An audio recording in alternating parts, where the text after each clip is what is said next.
공감사회에게 섬주시와다 잡지도 这是问候大家，首先问候大家这个身体健康。어제대 밤에 대제매 지시听개바디送去你们查的要的。那么今天呢，是我们第8届春魔春季课程，或者说春季辩经活动的第2堂课。참에在这 괜찮은 버릇에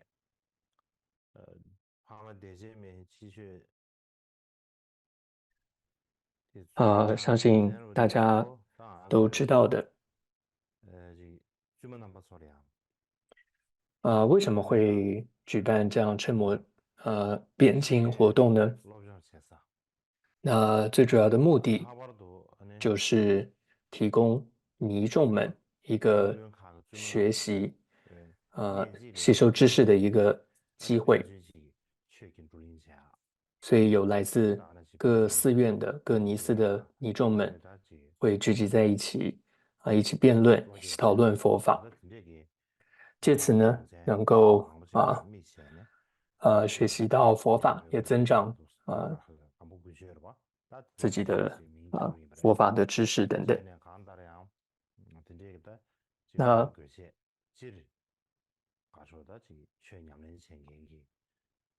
所以最主要的，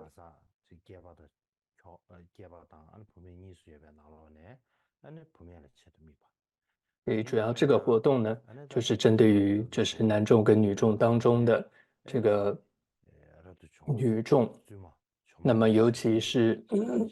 为了这个出家的，在家跟出家当中的出家的尼众们而讲说而举办这样的辩经活动。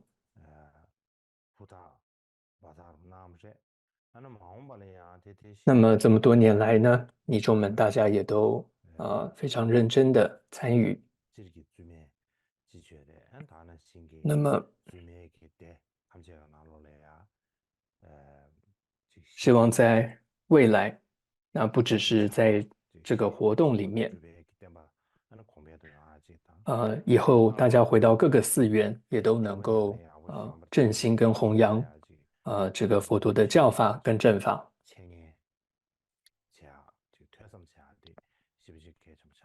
尤其第一步，首先就是在文思上，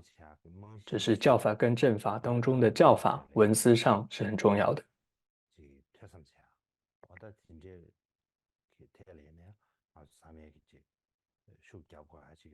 所以我觉得针对这个部分就需要靠我们大家一起同心协力，然后在文思上，在教法的弘扬上，我们一起努力。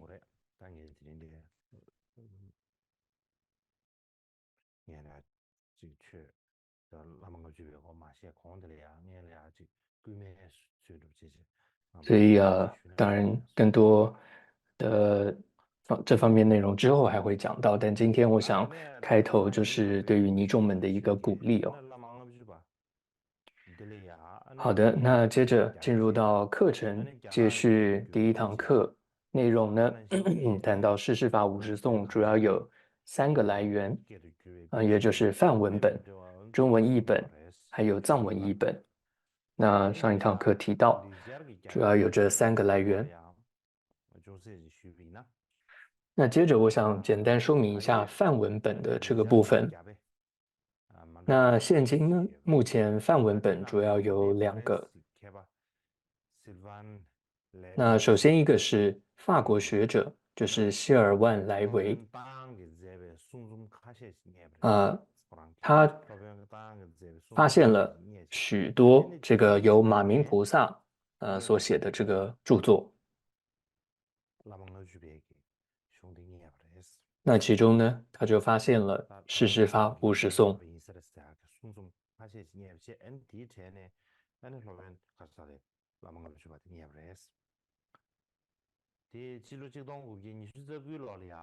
并且呢，他在1929年的时候，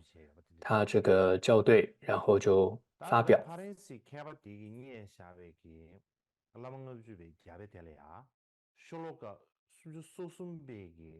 那这位学者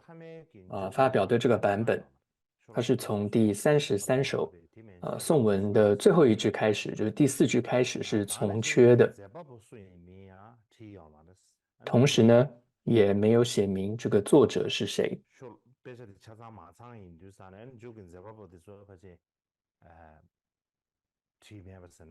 因为这个版本并不是很完整啊，所以最后也缺了这个作者的跋文的部分，作者是谁也不知道。后来呢，印度 Varanasi 的佛教大学，一些学者就重新校对这个版本，然后将当中从缺的部分呢翻译成藏文对不起，从藏文翻译成梵文，然后补齐之后又出版。这是第一个梵文本。接着第二份梵文文献呢，它是由这个匈牙利的学者叫彼得·丹尼尔·桑托斯，他发现的。他是从哪里找到的呢？他是从这个德国汉堡的图书馆当中找到了这个版本。之后呢，在2013年的时候出版。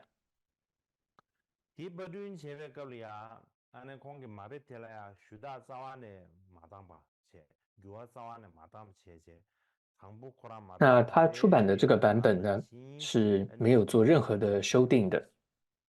就是保留它原本的样貌这样出版。然而呢，它当中呢附上了这个转写的这个罗马拼音在上面。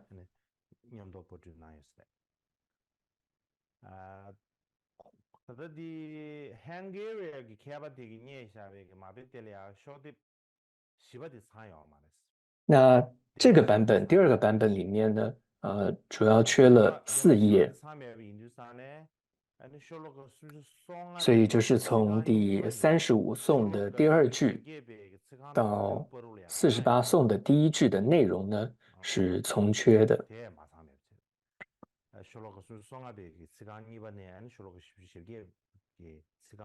就是说，从第35颂的第2句到48颂的第1句，这些内容是从缺。但这个版本比较特别的是，它后面是附有这个跋文的，所以当中呢就有提到这个作者是谁，是叫做 Vabila Dada。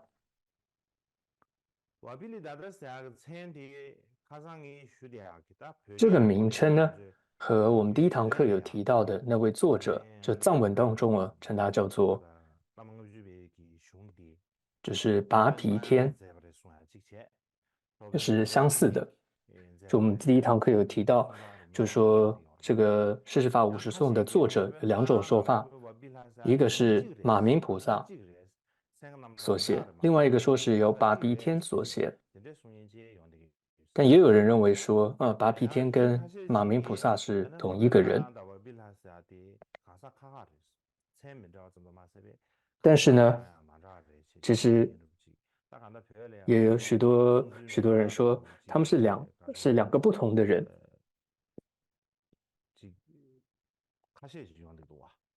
所以在这个藏族的许多学者当中是有很多不同的说法。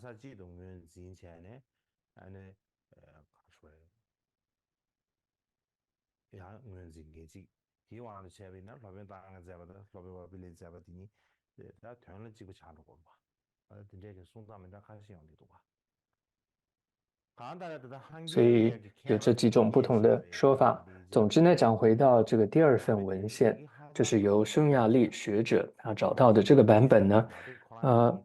他的这个版本中呢是有很多的错字的。那同样，他也是没有做任何的修订就出版。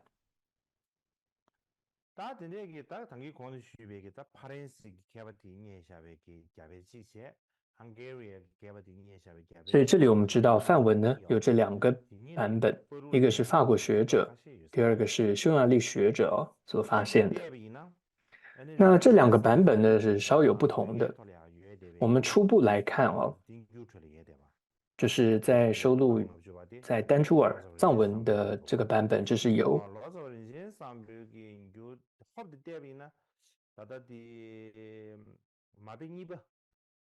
这个译师仁钦桑布他翻译的这个版本，和这个第二份梵文的文献的相似度是比较高的。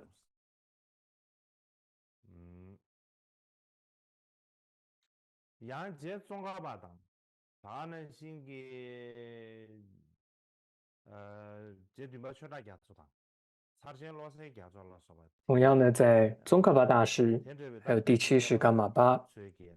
还有萨谦洛塞雕错，这几位大师，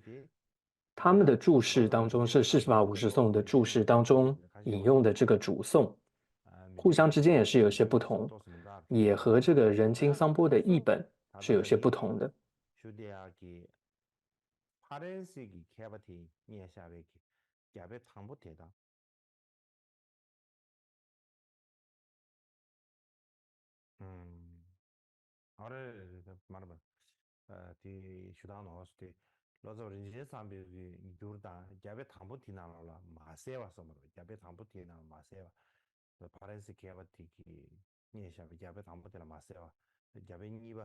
就是说，在刚刚提到这三位大师他们的注释当中所引用的这个颂文在这个仁钦桑波的译本和第一份梵文文献中呢，不是很清楚，但是这些不清楚的地方都可以在第二份的梵文文献中比对到。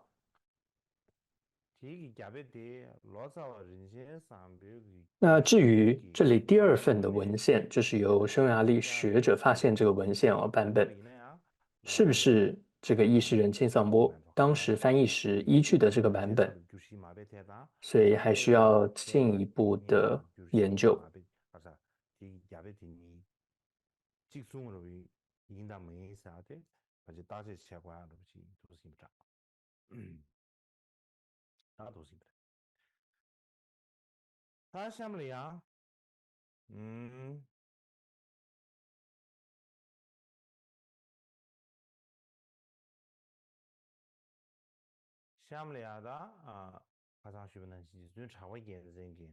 那么接着呢，我们讲一下这个至尊扎巴讲采他的注解当中写到了五种义，就说通过这五种义来讲说的话，大家会比较容易明白这部论它到底在讲什么。所以在第一堂课我们就开始讲了这个五种义，其中第一个就是撰写这个此论的作者是谁，第二个是它是依据哪些序典而写，第三撰写的目的，还有第四教授的时间是什么，还有最后一个就是讲说这部论，就是这部论的内容就开始讲说，这是第五个。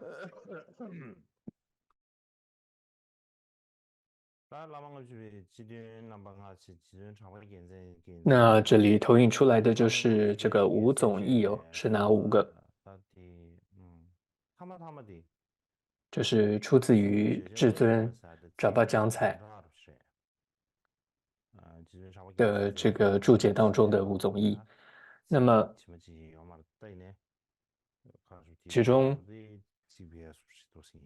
第五点呢，这个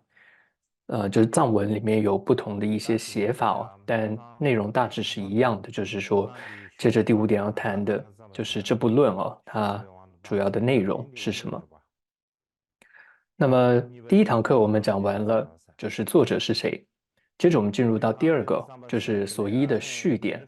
依据了哪些序典而写。所以扎巴养尊大师在他的注解当中提到说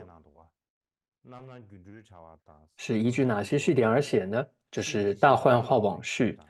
金刚顶序、黑敌序，还有吉祥最胜本初序，还有密集金刚序以及金刚藏序等等序典而写。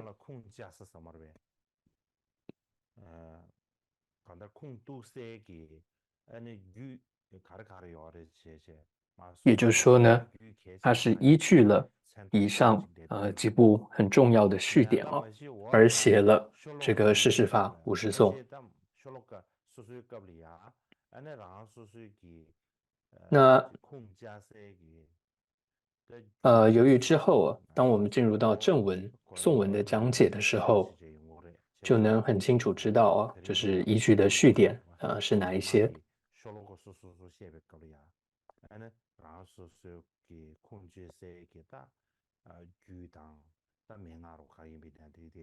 所以到时候呢，就会比较清楚知道依据的序典还有里面的教授口诀是什么。所以这里呢就先不深入讨论。所以这是5个总义当中的第2个。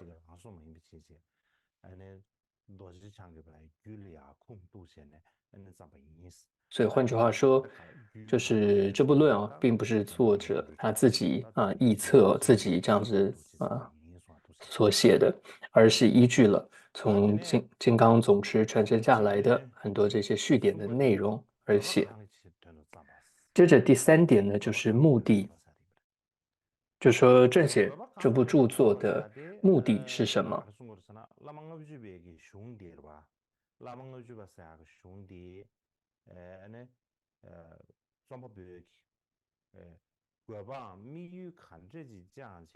也就是说呢，作者他是带着怎么样的一个目的而写这部论呢？针对这一点学者们有不同的一些看法，或者说过去的大师们有一些不同的看法。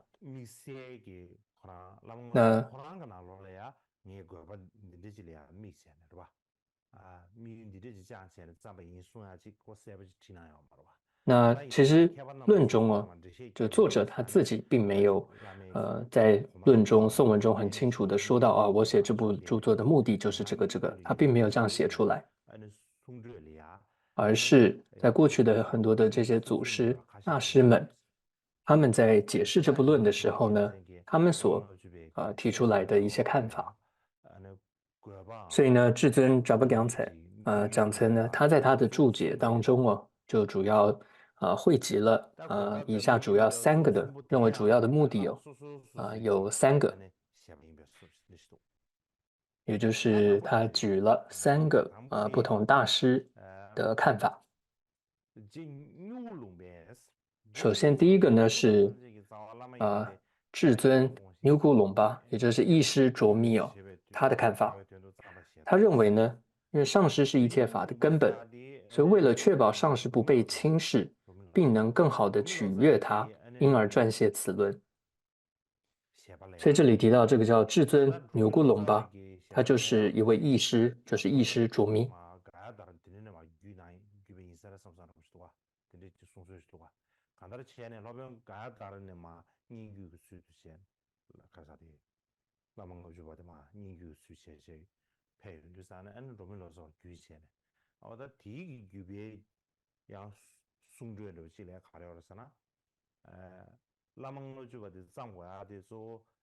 所以这位大师他的认为就是，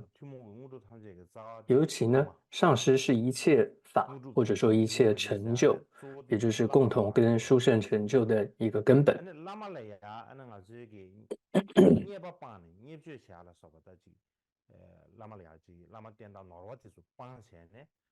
所以为了确保这个上师不被轻视，或者说为了确保能够很如法的依止上师，那么所以撰写了这部论。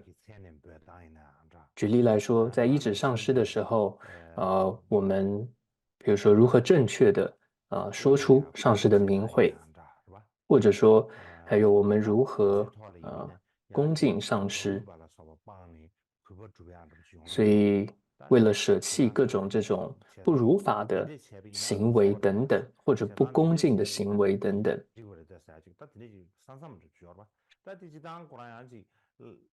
所以撰写这部论。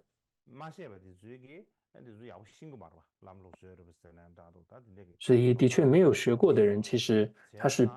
不会很清楚到底要如何正确的这个依止上师。所以这里说为了确保对于上师可能会有这种轻视或者说不恭敬，所以为了舍弃这样的情况，所以撰写这部论。这是第一个，就是卓米大医师他的看法。接着是第二个，他是成就者无知金刚这位大师他的看法。他认为呢，这部寄颂这部论呢，是为了让自身资格完备而写。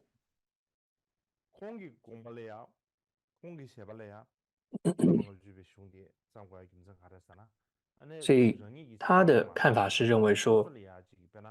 是为了让自身的资格完备，意思就是说能够成为一个资格圆满的一个弟子。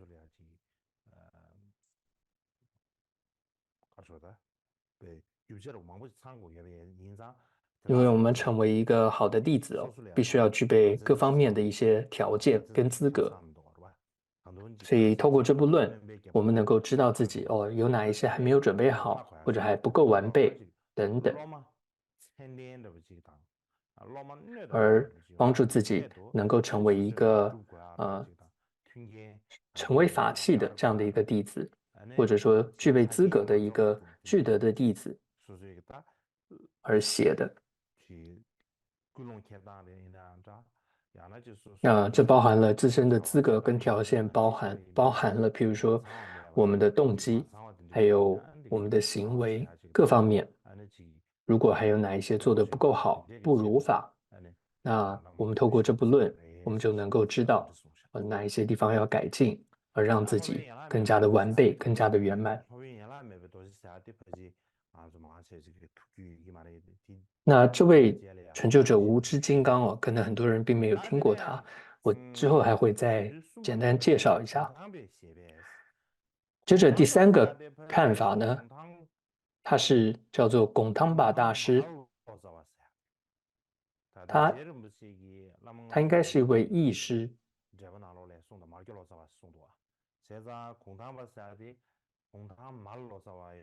叫做麻义师所以他叫麻义师。在宗喀巴大师注解当中有引用到他，他可能因为出生在贡唐吧，所以就称为叫贡唐巴大师。所以他其实就是马교义师。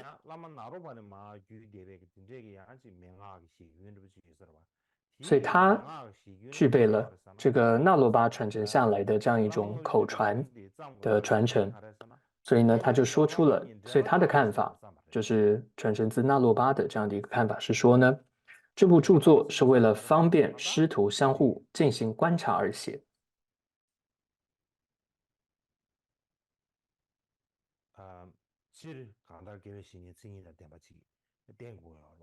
那么就像一指，什么叫为什么要互相观察？就是我们必须要知道这个善知识上师是不是真的具备德行，不能只是因为他有上师的头衔，那我们就可以这样子医治他。所以我们必须要透过观察，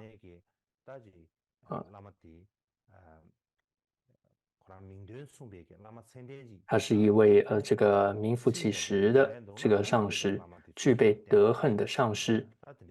我们在观察之后确认了，我们就可以医治。同样呢，上师的角度，他也需要观察弟子，观察这个弟子，他是不是准备好，是不是完备，而不是说这个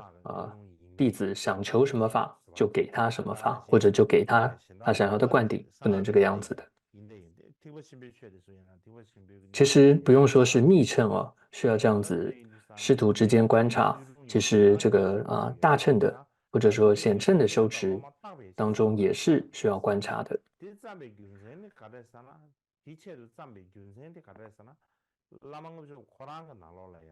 所以就像是颂文当中啊，就有提到上师即与其弟子同等失坏于世举，情勇轨范之及弟子最初应互相观察。就颂文当中就有这么提到。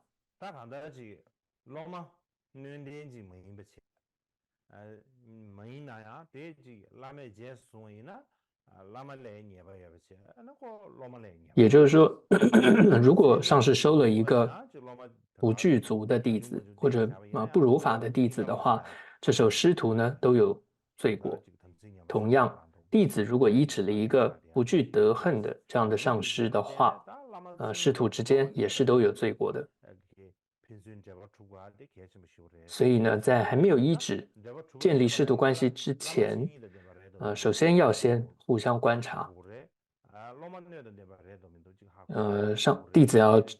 观察了解这位上师是不是具备了一切的德行，同样上师也要观察弟子是不是一切的资格都完备。那么所以要相互观察。然而呢，我们就必须要先学习上师的德行是哪些要具备，同样弟子哪一些资格跟条件需要完备，我们首先也需要了解。所以这也是要学习这部论的目的。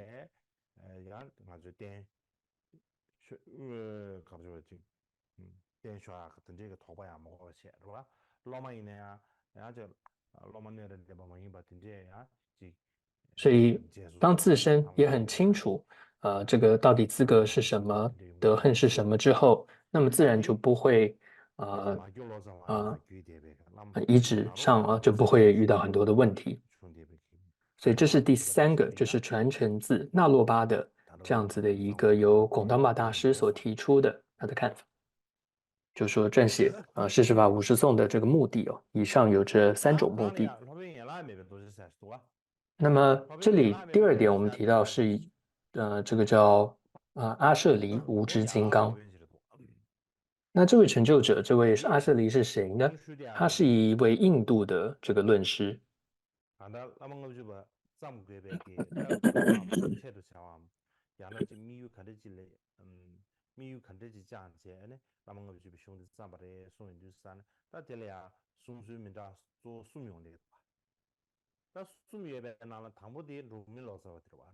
那么首先我们刚刚再回顾一下，刚刚说有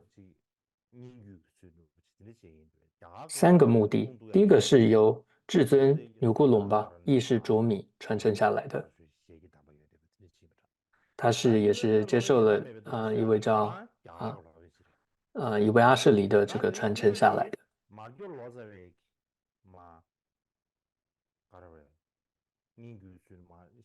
再来第2个就是无知金刚。再来第3个呢是贡汤巴大师，也就是马鸠义师他传承自那洛巴的这个看法。那所以这里面呢，你就看到第2个提到是无知金刚，他传承下来他的一个看法。很多人因为不了解他，所以在这里简单介绍一下他是谁。首先呢，他是这个印度一位这个种姓很低的这样的一个人的这样一个人，就是一个印度我们说有分嘛，这个不同的种姓有婆罗门刹帝利等等。那他应该是最低下的那个种姓吧，就是可能是贱民这样的一个种姓，首陀罗。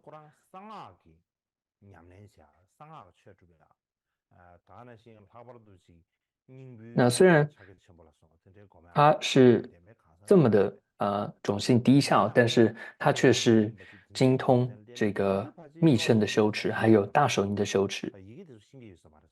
那据说呢，他好像是一个不识字的这个文盲。那他的老师是谁呢？叫做阿舍里贝玛本扎。那叫贝玛本扎的有很多位哦，这样的大师。那他叫做大贝玛本扎，所以他是阿舍里大贝玛本扎的弟子。那么在跟随他学习佛法之后呢，他就到了一个叫做郭当比的这样一个山上修行。在那里实修之后呢，他就了悟了这个大手印。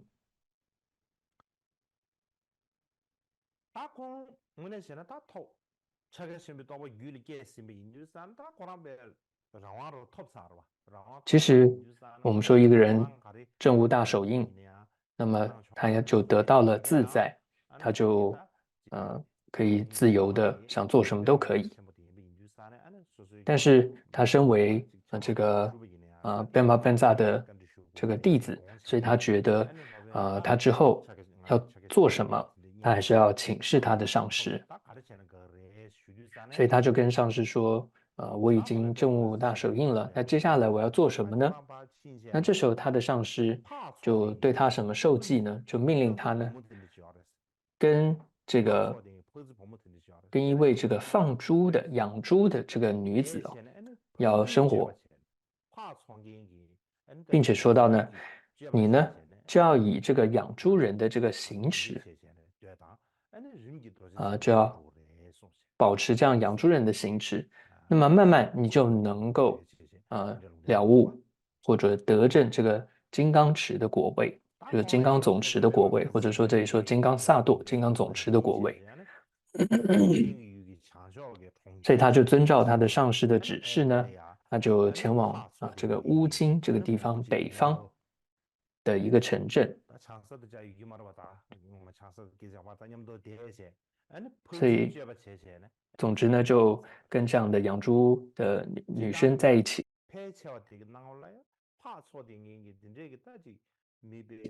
然后呢，以这个养猪人的行持利益众生。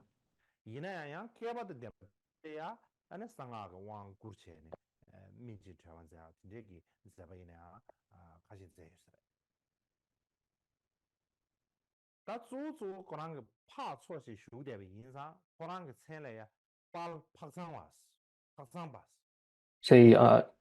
因为他主要就是以这种养猪人的形式哦，所以他就得到了一个名称呢，它叫做吉祥这个猪大师，就是吉祥养猪大师。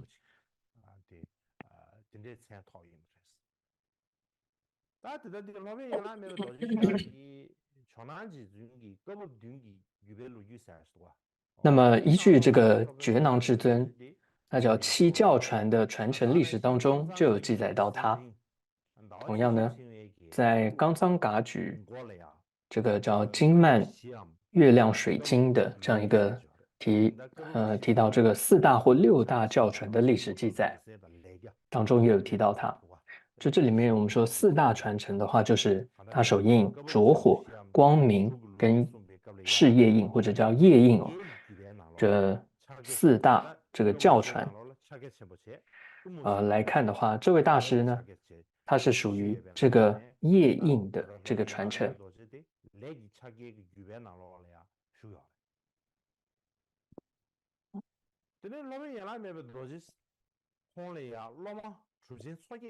那这位成就者呢，他有一个弟子，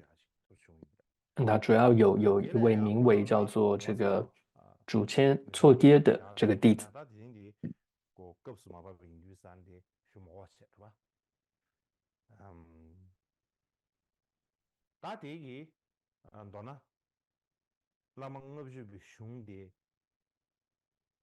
所以以上呢，就是谈到说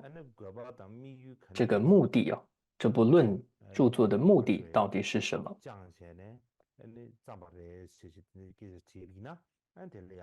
所以如果我们想要了解到底这部论哦，它的可能的目的是什么的话，那么我们这里就看到过去的几位智者大师呢，他的3种不同大师们他们的3种不同的看法。接着呢5个总义当中第4个就是这个讲说的时间。所以僧众们还有尼众们有这个有喝茶，所以你们就可以喝茶。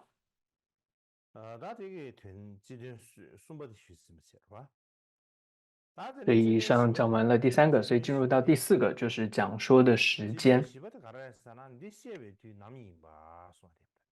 就是说什么时候应该要学习，或者说讲说这部论点呢？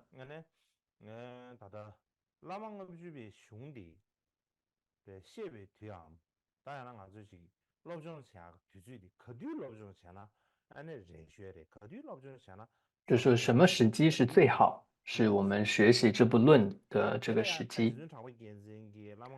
那么同样在至尊扎巴两千他的注解当中呢，提到有2个这个学习的时间。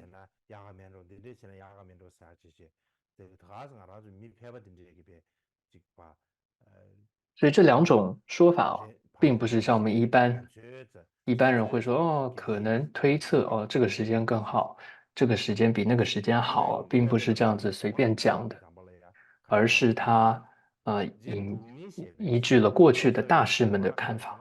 所以依据着首先大义师卓弥的看法，他说在弟子接受了皈依菩萨戒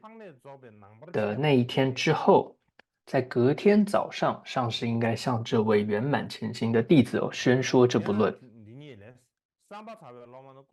所以呢，他引用颂文当中意乐清净诸弟子以正皈依于三宝，随顺上师而转者，便因施语令寄诵。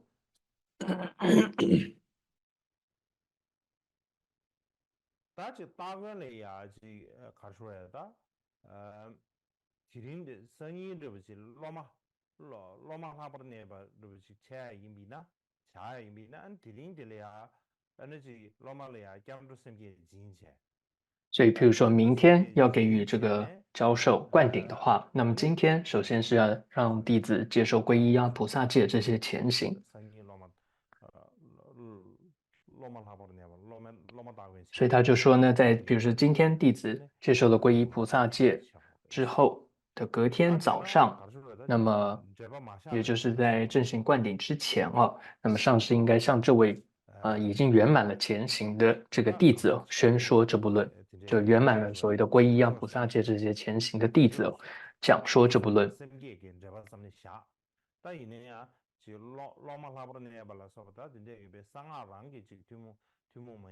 所以换句话说，就是说弟子已经跟上师建立了皈依菩萨戒这些前行的关系了，但是呢，还没有真正透过接受灌顶而建立起这个密乘的关系之前，就是要学这部论。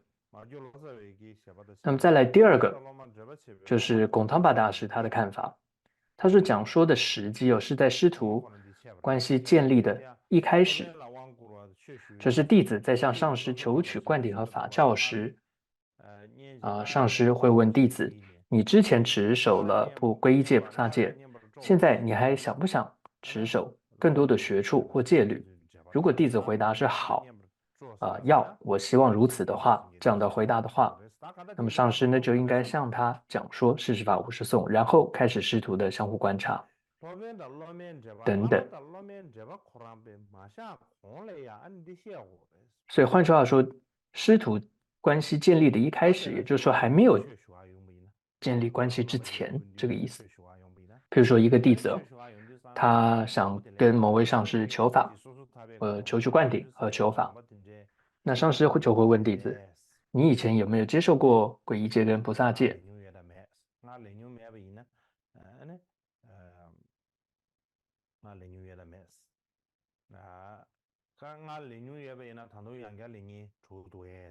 所以如果你已经接受过的话，你还想不想要持守这样的学处，或再次领受这样的学处或戒律，或者说你想不想持守更多的学处跟戒律？这是一种情况。弟子如果说好，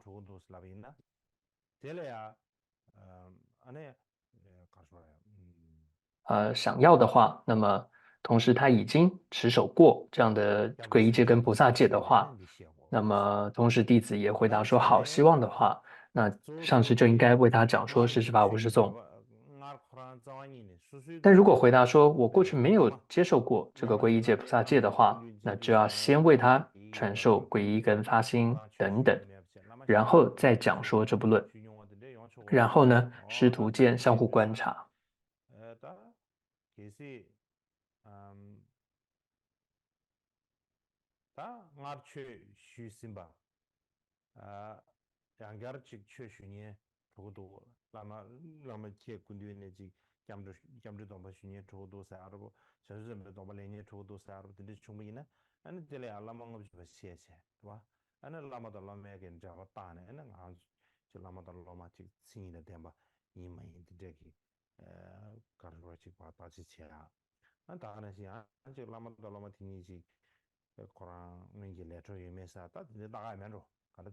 对，会有这样子的问答哦。其实也可能或许是说过去有没有这样的法缘哦，上师也是在观察。所以总之呢，就是说在真正还没有进入到建立起密乘的关系之前，那么就要先讲这个四十法五十颂。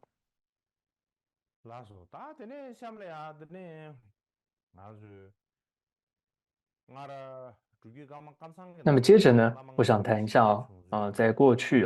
这是噶玛噶举派，就是冈仓噶举派里面是如何学习这部论的。首先呢，从第七世噶玛巴确扎嘉措的时候正式开始了这个显称的佛学院。之后呢，第八、第九和第十世这个噶玛巴的时候呢，又成立了很多所这个显密的佛学院，而且呢，培养出非常多这个精通显密的这些学者。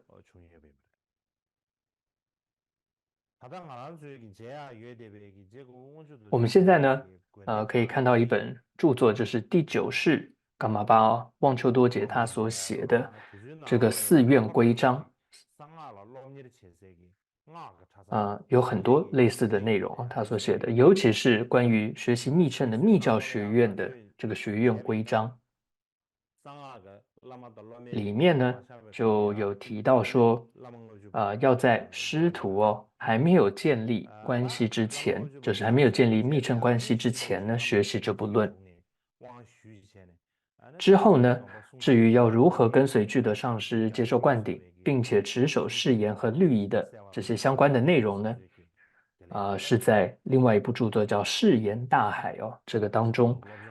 有清楚的记载。这里面会提到说应该如何进一步学习，还有修持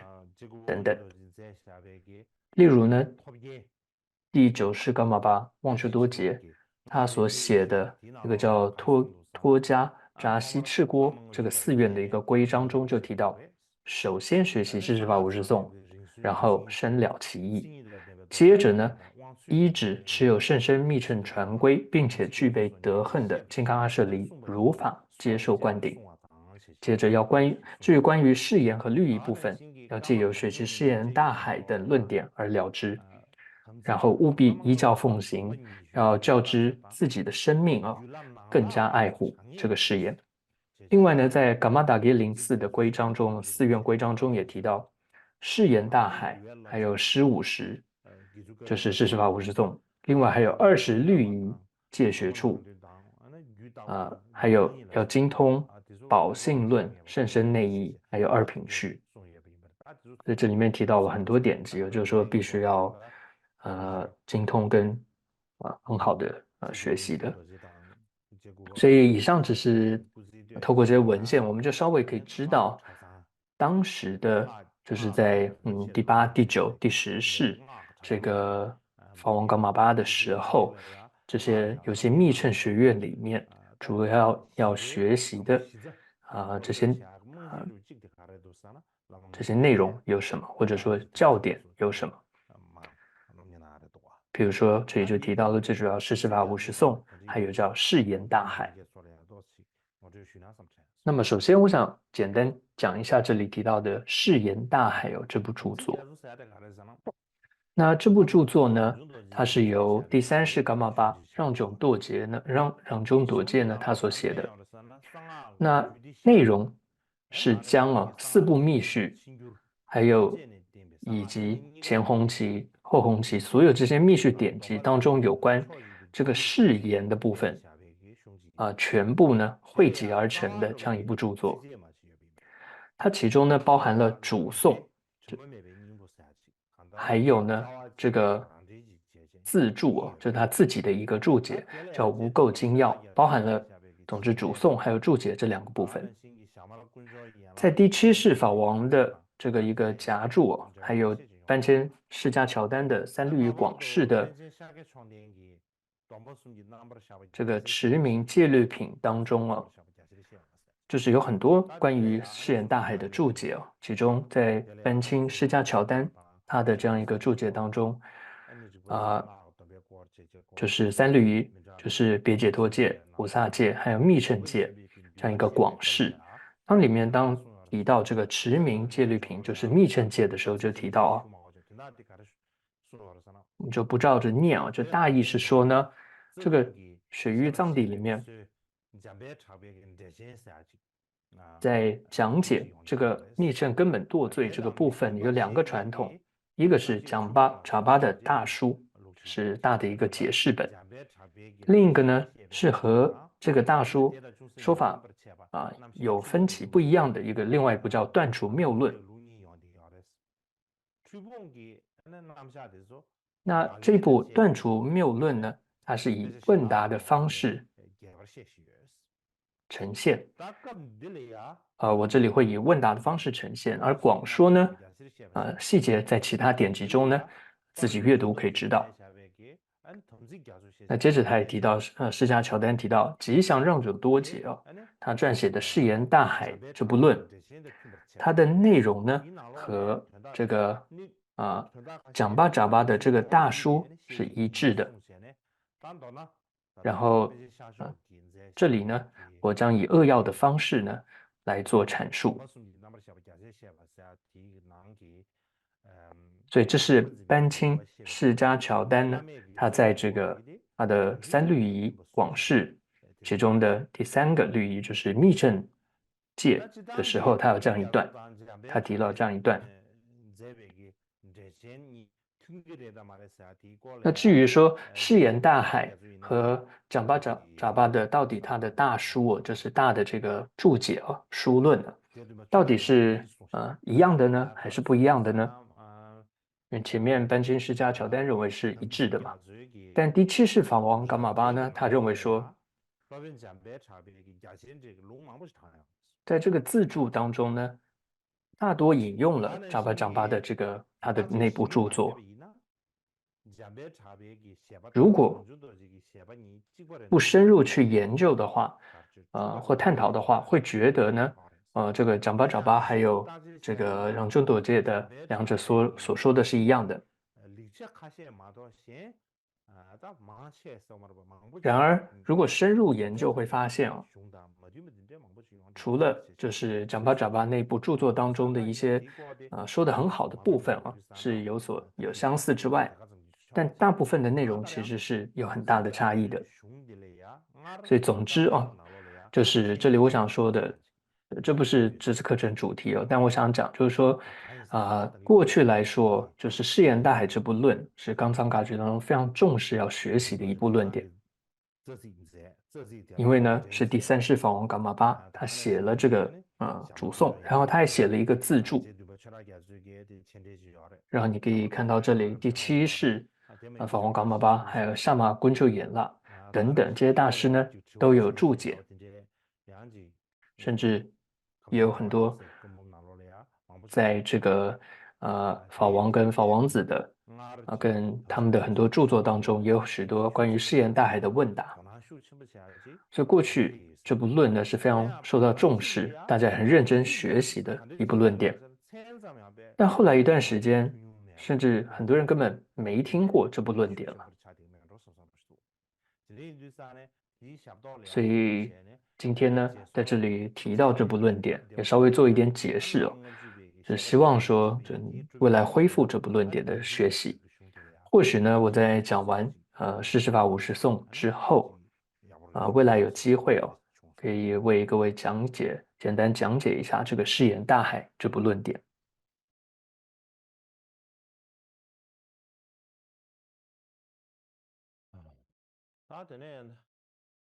好，那么接下来是进入到这个第5个总义。那前面4个我们讲过了，所以进入到第5个，就是讲说此论的正文，也就是真正进入讲解这部论。所以前面4点主要是相关的一些主题，那么第5个就进入到这个论的正文。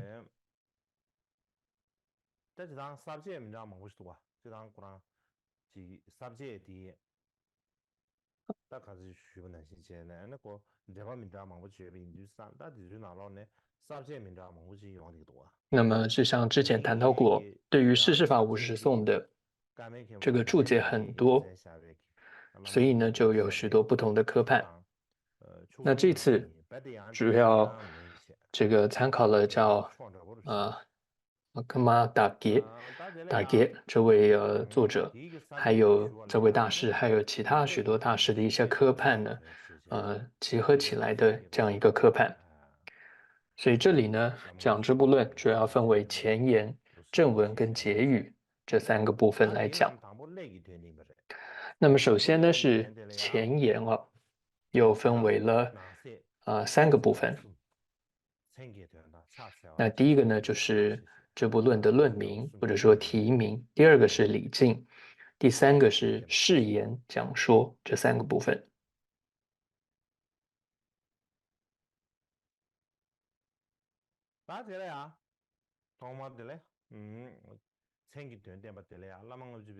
那么首先这部论的论名的部分，首先是梵文云是Guru Banza Pishka， 藏文就是叫诗50颂，中文的话呢是世事法50颂。在下一堂课，我会针对梵文它的意思，然后来做讲解，然后再针对藏文来做讲解，然后再介绍这个中文的这个论名它的意思。那么现在我们藏文里面只有仁钦桑波他的这个翻译，另外一位译者的这个翻译目前是没有的。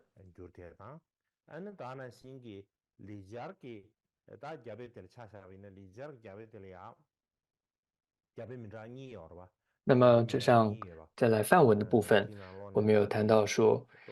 刚刚谈到说梵文的版本有2个，所以如针对里面有梵文有差异很大的话，我就会做解释。但如果差异不大的话，我就梵文的部分就不做解释。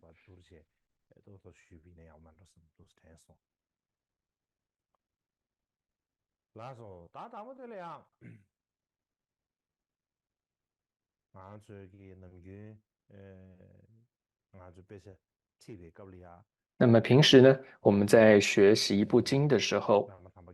或者一部论的时候，那首先呢都会提到为什么最开始这里要写到梵文的这个经名。那么过去这个祖师们认为说有3个原因要写出这个梵文。那最主要是，我想这个是噶当派的这样一种说法，也就是说是过去噶当派的祖师们的一个说法。那么比如说在噶当派针对这个灯论的一个很古老的一个注解，那这里面就有提到为什么要开头要引用梵文的经名，那主要有3个原因。所以这里就提到主要3个原因是3个呢？是为什么要引用这个梵文的经名呢？在部论的最开始，第一个原因是要感念恩德，或者说念恩报恩；第二个是法缘清净；第3个是熟悉梵文。所以第一个呢，就是它有能够让我们感恩的这样一个目的。第二个呢，是代表了这个法缘呢，是清净的。在第3个就是帮助我们熟悉习惯这个梵文。那第一个，我们说为什么说引用了这个梵文的经名，帮助我们会说帮助我们感念恩德呢？那么首先我们说念恩报恩哦，或者说感念恩德，它这里直接来讲的意思就是说，我们对于这个自己有恩的人呢，比如说对自己好、有利益到自己的人，我们要将他的恩德长久的放在我们心中，不要忘记。所以就算对我们只是一个很小小的恩德，我们也都应该要长时间的记在心里。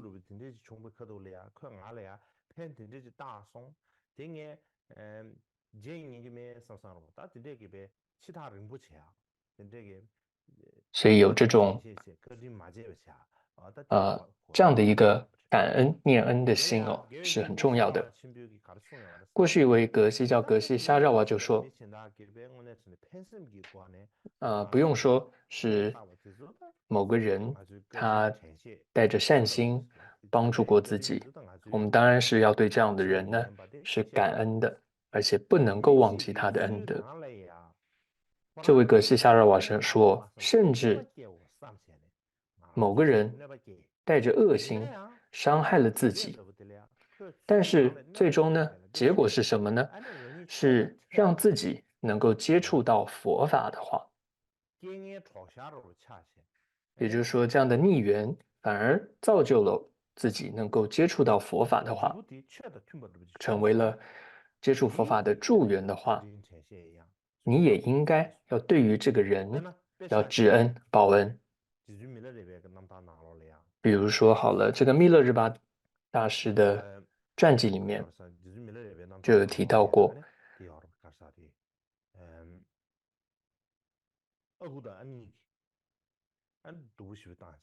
他因为被他的这个这个叔叔还有他的姑姑的这个伤害，然后后来他的母亲哦实在受不了这样的欺负哦，所以就要弥勒日巴要他的儿子说你去学这个咒术，所以结果就因为他学了咒术，结果就是报仇嘛，就造了很大的恶业。所以他就说，后来他也非常的后悔哦，非常的忏悔，他就是发誓说，如果我今生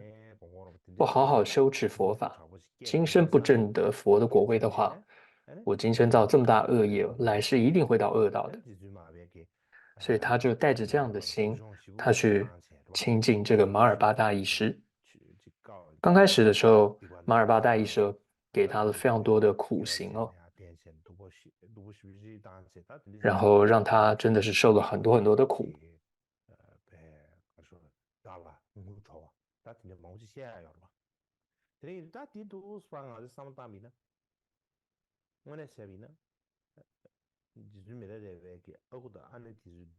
事实上呢，这里我们可以看到说，密勒日巴就是因为他的这个姑姑跟叔叔的这样的这种伤害，反而造就了他学佛这样的机缘。当然，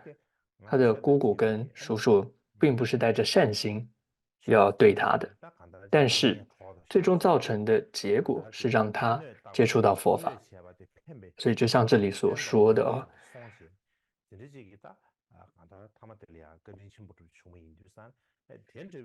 那对于某个这样伤害了自己的人，却让自己接触到了佛法这样的人呢，我们应该要对他这个知恩报恩的。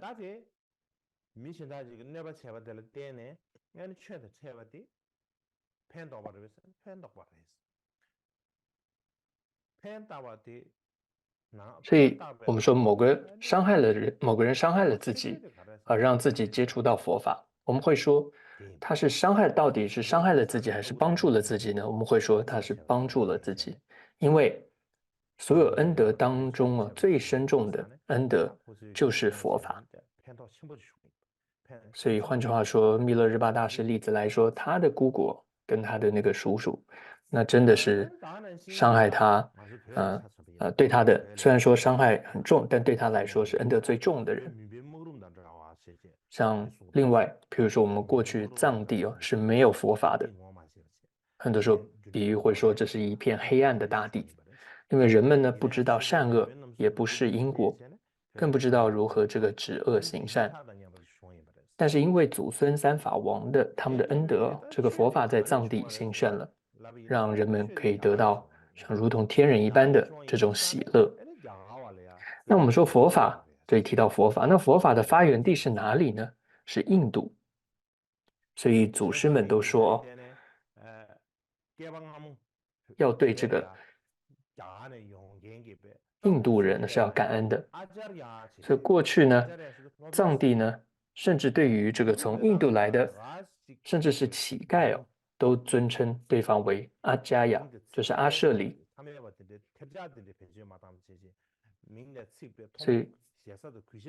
所以是一种很大的尊称。甚至这个印度人只是个乞丐，到了藏地，那藏人都会尊称他为阿舍里，而且呢，会礼请他坐在前面，或者说坐在这个上位。这里有一个故事就是过去呢，有一次在康区呢，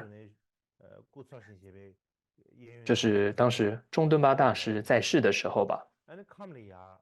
那当时在康区，他也去过这个康区所以总之在那一次，有一次呢，一个群众聚集的这个时候，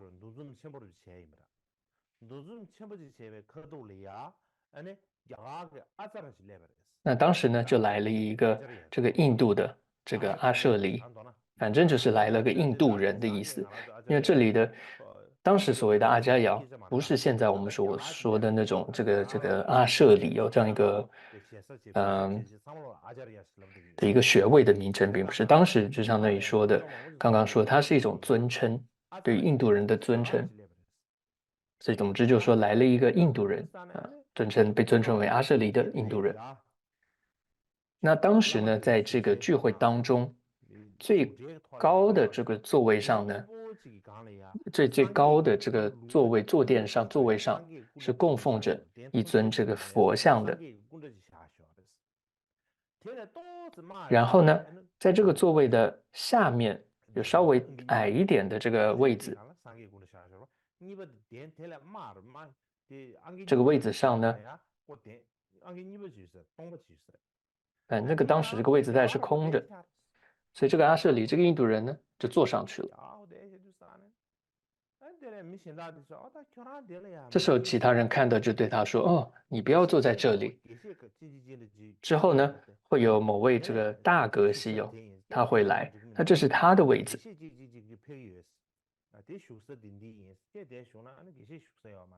所以就说，如果你坐在这儿的话呢，这个到时候格西来就没位置坐了。这个印度人就说，当然，印度人这个是很这个聪明的，这个能说善道的，那他就马上就说了，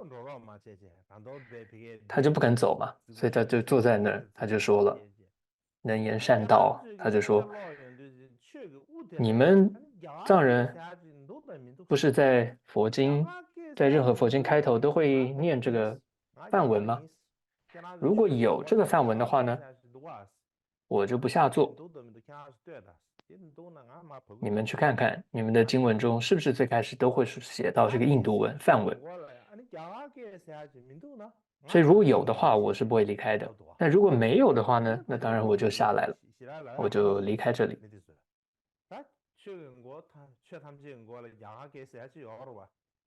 所以当时大概大家也都没话讲啊，因为所有经典最开始都会引用这个梵文嘛，印度文，所以就只好让他继续坐在那儿。那这件事情啊，后来就被仲德玛大师知道了，他就开玩笑吧，他就说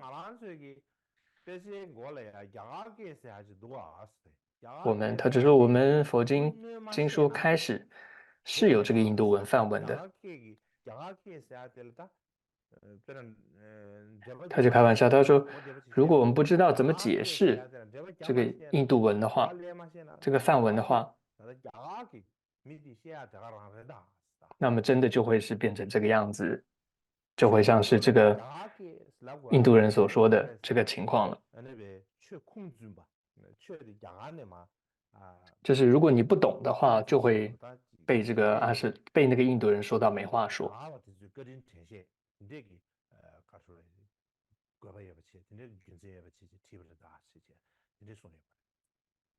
的意思就是说，开头这个梵文印度文就是为了感念印度人的恩德而写的。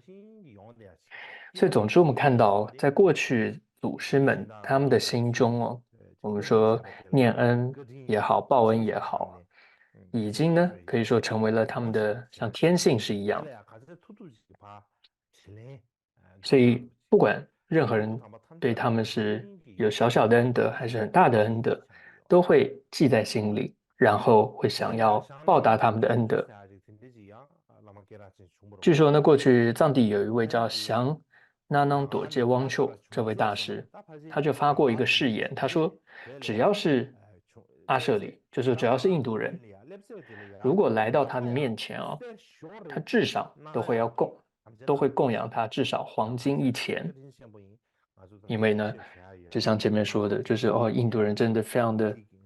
有恩德哦，不然藏人如果不是因为印度人弘扬佛法，有这个佛法传到藏地哦，那藏地是一片黑暗的，是连因果都不知道的，善恶都分不清的。所以总之呢，他记在心里，然后就发过这样的誓言。甚至呢，过去历史上看到，过去噶当派祖师那个时代哦，那只要是一座正法寺院当中有清净的上师善知识的话哦，那寺院附近就会看到聚集很多这种装模作样的这种印度人，就是装模作样这些阿舍利。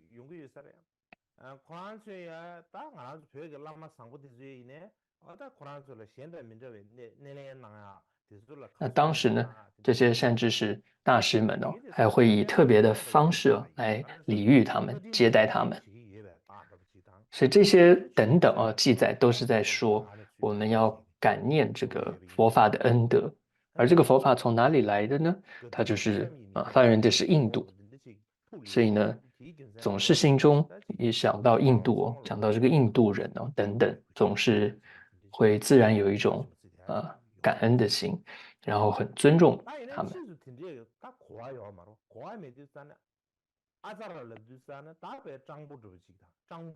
但是呢，后来这种认知呢，慢慢就没有了。所以呢，就觉得只要一听到阿加雅，就会以为是乞丐乞讨者的意思。比如说我们在跳金刚舞的时候，比如说我小时候，就是7岁之前吧，在家乡，有时候会去寺院里面看他们这种金刚舞，比如说大法会的时候啊，那都会有这个金刚舞嘛，那我们都会随着家人大家去看这个金刚舞，里面就有这么一个角色叫阿舍里阿加雅，总是那个样子特别的奇怪，鼻子很尖啊，然后等等一个怪样子。我们那时候小时候总觉得，这个阿加雅好奇怪哦，然后样子好好笑，很特别啊，大家都会，小孩子都会争先恐后的想去看哦，这个阿加雅。那么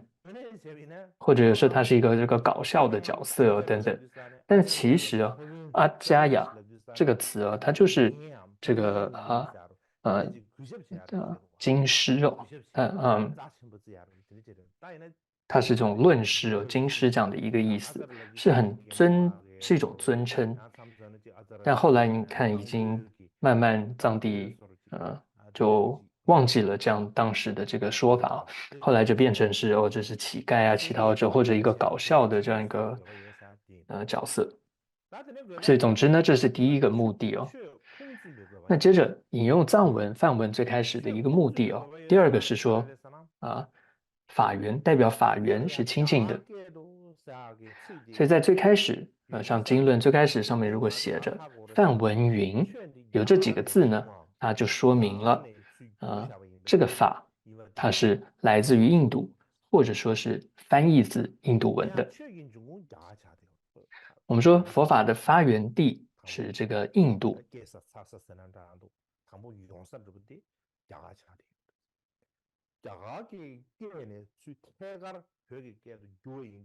那么由于是从这个梵文直接翻译成藏文的，所以呢它是非常亲近的。那很多时候如果说某部经典是从梵文先翻译到中文，中文再翻译成藏文的话，那么它可能在这个翻译的过程当中，可能许多意思可能就有所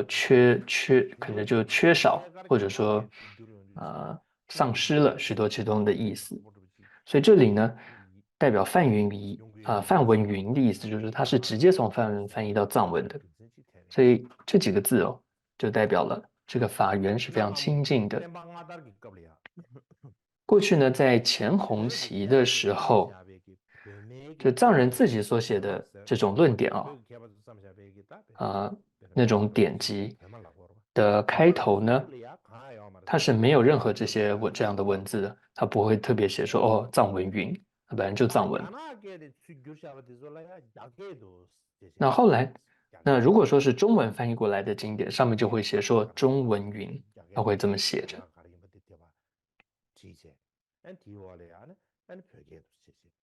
然后呢，下面再写藏文云。那第三种情况就是说，它是从印度文翻译过来的。它上面不只会写说，它甚至不只会写说是印度梵文云，而且会特别写说，那这个的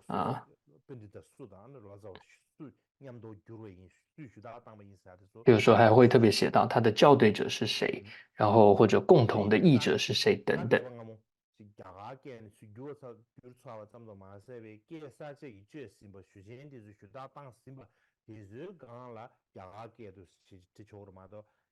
所以这种意思是说，就是说如果这个它的文字还没有确定的话，然后它没有经过校对的话，其实开头呢是不能写梵文云的。所以换句话说，写上了梵文云的话，代表了它这里面的文字全部都已经是确认的，而且也是这个叫做被很仔细的校对过的，那么才可以在上面写说梵文云。因为不然我们说是佛经嘛，如果说有一点错误，那就这个佛法的意思都错了，是不行的。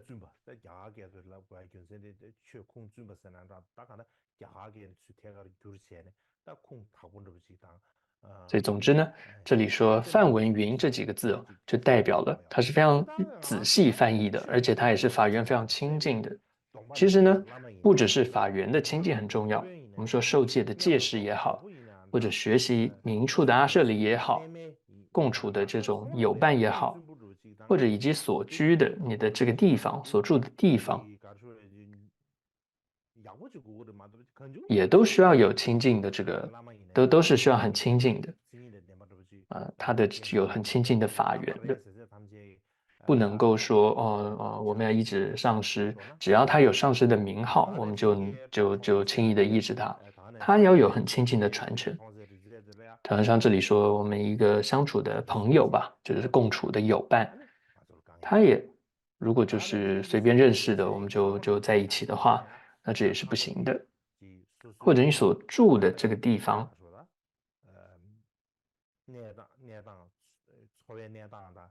他整个的生活的条件、环境，还有他整个的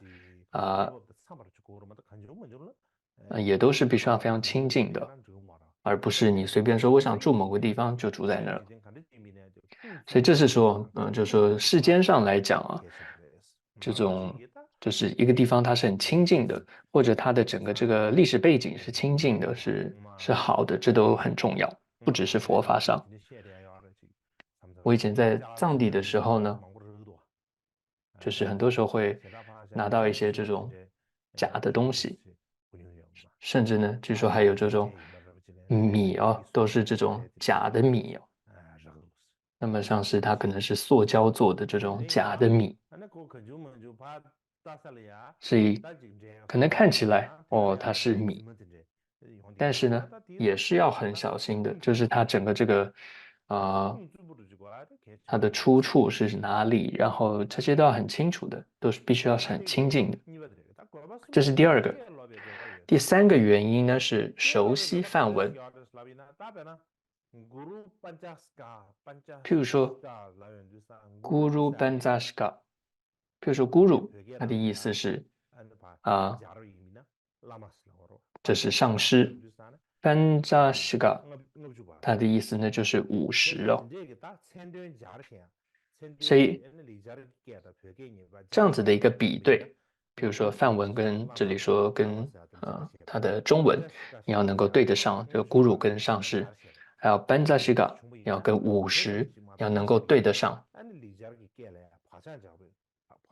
就算你不是很懂梵文是什么，但是因为这样一个对照之后，哦，你就大概知道哦，梵文 Guru，梵文的上师是叫 Guru 啊，梵文中的50啊，就是 Banzashika，所以你慢慢会熟悉这个梵文。所以在制度应该是《般若经》里面就提到，制度呢透过这个名字、这个名语言而得以阐述。所以意思是说，大乘法用梵文来阐述是很重要的。但是呢，我们也知道普贤行愿品中说，天龙夜叉鸠盘荼乃至人与非人等，所有一切众生欲有，悉以诸因而说法。也就是说，不一定要用梵文说，你应该可以用很多众生不同的语言而说法的，不是吗？当然，我们说以一切众生的语言来说法，这是因为所说的是共同乘法的内容，所以这是有一些大师是这样做解释的。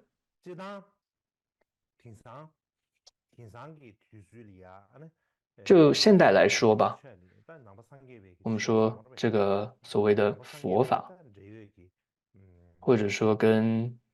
这个佛法相关的这些知识、这些内容，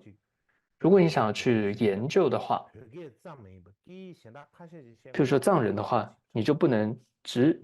懂一个语言，只懂藏文，你必须还懂第二语言，你才能够更好的对于佛法做学习跟研究。就你如果要真的能够很好的学习佛法的话，你要4种：第一个要懂梵文，第二个懂巴利文，第三个懂中文，再来第4个你要会藏文。因为呢，佛法最主要就保存在这4种语言的文献里面。比如梵文里面它是有许多的佛法的这些文献的，还有巴利文也是的，巴利文的这种文献。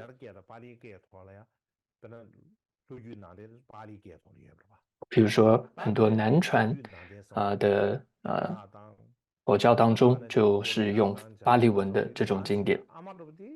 还有呢，像中文的文献的话，像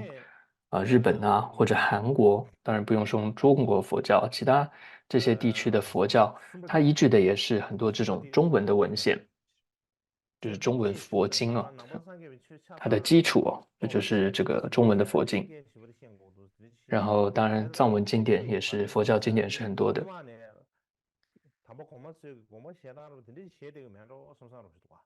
所以你看，不只是现代说要精通第二语言来学习佛法，过去祖师们大概也是有这样的想法。曾经呢，另外波多瓦大师他有一个弟子这里说有一个弟子，但有的人会说是，就说是普琼瓦。总之有个弟子，他就说呢，总之波多瓦大师有个弟子，那这个弟子呢，就对波多瓦说，对他的老师说，这个过去噶当的祖师哦，说为了熟悉这个梵文，所以最开始会有这种梵文的梵文云啊等等啊这些，哎呀，就是说，总之梵文是很重要的，有这样的这个说法。他听到弟子知道了，他就说，如果这样的话，那我是不是真的得出生在印度啊？那这是很重要哦，因为只要投生在那里的话，那就这个从小母亲就会教导他这个梵文了，就会教导他这种梵文。所以这个弟子因为听到上师说嘛，这个梵文多重要，他就想说，那投生在印度应该很重要，因为只要一投生到那里，你就会懂得这个梵文，因为从小母亲就会教他。但博多瓦大师就对他说：“你呀，真是笨啊，真是愚蠢。平常就是印度互相讲这种口语哦，那只是一般的口语，他们讲的是一般的口语，那不是梵文。就算你是诞生在印度，那你还是梵文啊，还是得从头学起的。所以你不会说一出生在印度你就会懂梵文的，你懂的那只是一种印度的口语哦。所以过去来讲也是这样，不是说你是印度人就一定就会懂梵文，不是的。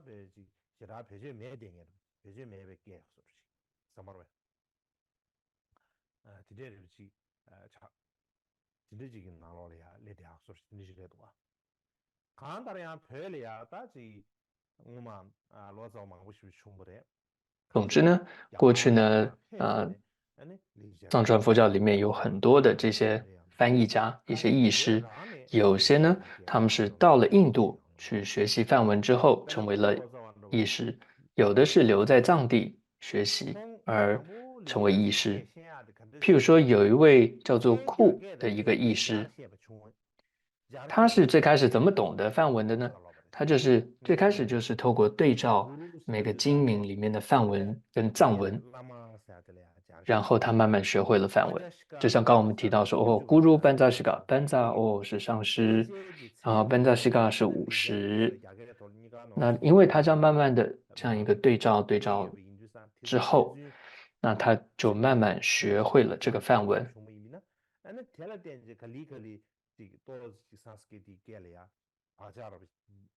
所以他就透过这样一个比对然后他也慢慢熟悉了梵文，然后最后也就成为了这个译者，就慢慢熟悉了梵文，那最终也成为了一位译者。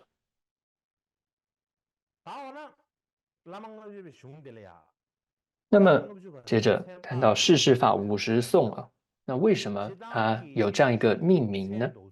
那一般来说，我们说佛经或者说经典它在命名上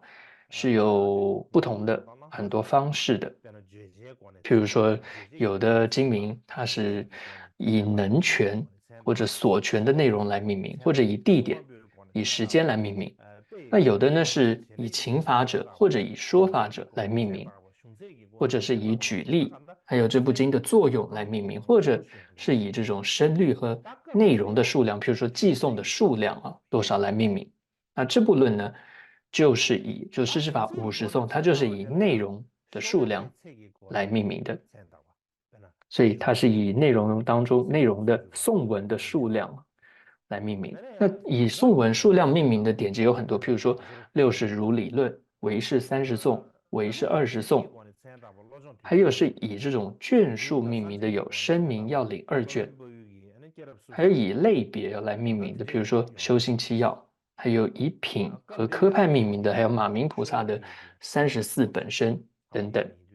那总之讲到这一部论世事法50颂，它因为有50个颂名颂文，所以就得到了这样的名称。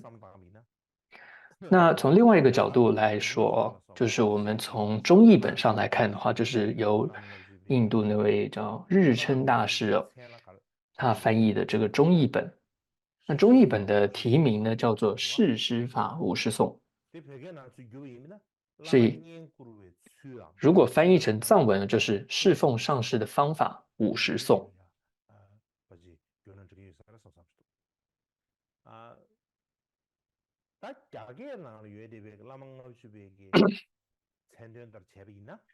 那所以从因为藏文里面是只有诗50颂哦，它没有释法这2个字的，所以总之这里以这个名称来看的话哦，从中文的翻译来看的话，可以说它同时是以内容，就是释诗的方法是用内容来命名，同时又以数量来命名，因为它有提到50颂，所以和藏文的它是只有诗法只有说诗50颂哦，所以那就是这样一个以数量来命名。那另外在至尊讲巴讲称的这个注解中提到说，他有这么一句解释，他说这部论呢这部名为诗50颂的这个典籍呢，有令上师欢喜方法的50个颂文。另外，宗喀巴大师他的注解中呢也写到，他说在此接着要讲说以50个颂文阐述依止上师方法的诗50颂。所以你可以看到呢，所以藏文里面就只有叫诗50颂嘛，所以他就说诗50颂的诗呢，它是指令师欢喜的方法，或者说依止上师的方法。所以虽然藏文的经命里面它只有一个上师的诗这个字，然后50颂，它其实指的就是令师欢喜的方法，或者说依止上师的方法。那当然50呢，它指的就是内容有50个颂文，所以藏文是诗50颂这样子。所以这里我们可以看到，以至尊讲巴讲称还有宗喀巴大师的注解，我们可以看到，诗50颂的诗哦，其实就是令师欢喜，或者说依止上师的方法，有这样的意思。